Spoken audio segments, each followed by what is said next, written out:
अस्सलाम वालेकुम। आपको पता है कि हम कुरान के बारे में पढ़ रहे हैं और उस पर हम हज़रत नूह अलैहिस्सलाम का वाक़या पढ़ रहे हैं और इसी को कंटिन्यू करेंगे।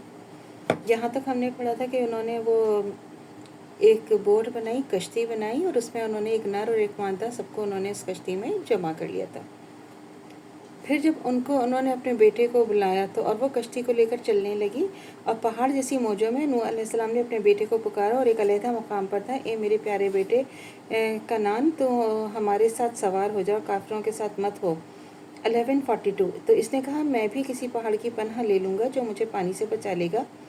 नूह अलैहिस्सलाम ने कहा, आज अल्लाह के कहर से कोई बचाने वाला नहीं है, लेकिन जिन पर वही रहम करे। और दोनों के बीच में एक मौज हाइल हो गई, बस वो भी गरक हो गया।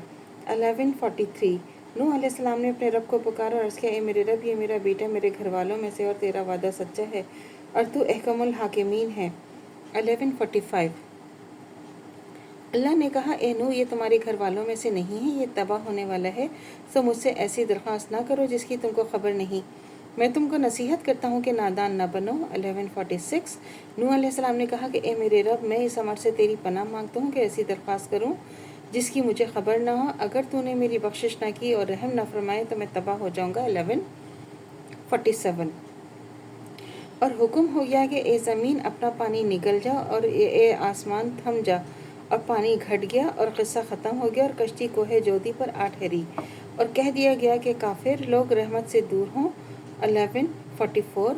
और कहा गया कि ए नूह, उतरो, हमारी तरफ से सलाम और बरकतें तुम पर नाजिल होगी और इन जमातों पर जो तुम्हारे साथ हैं, और बहुत सी जमातें ऐसी भी होंगी जिनको चंद रोज़ ऐश दूंगा और फिर मेरी तरफ से सख्त सज़ा होगी। 1148।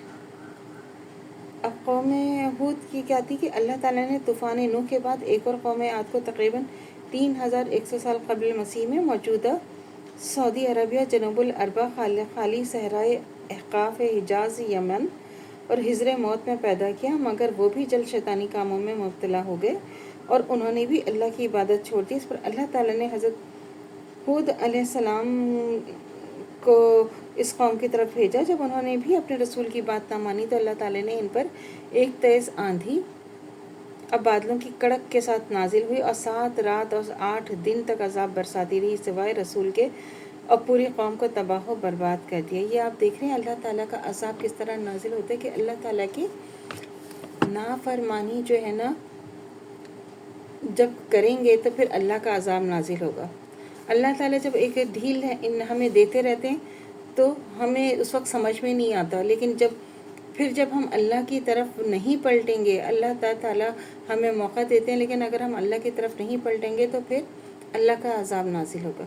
अब ये हज़रत नूह अलैहिस्सलाम, हज़रत हूद अलैहिस्सलाम दोनों का अगर क़िस्सा देखें कि वो कौम की नाफरमानी, जब कौम जो है वो गलत कामों में पड़ जाती है और अल्लाह के अहकामात को पसे पुश डाल देती है तो वो फिर अल्लाह की पकड़ में आ जाता है।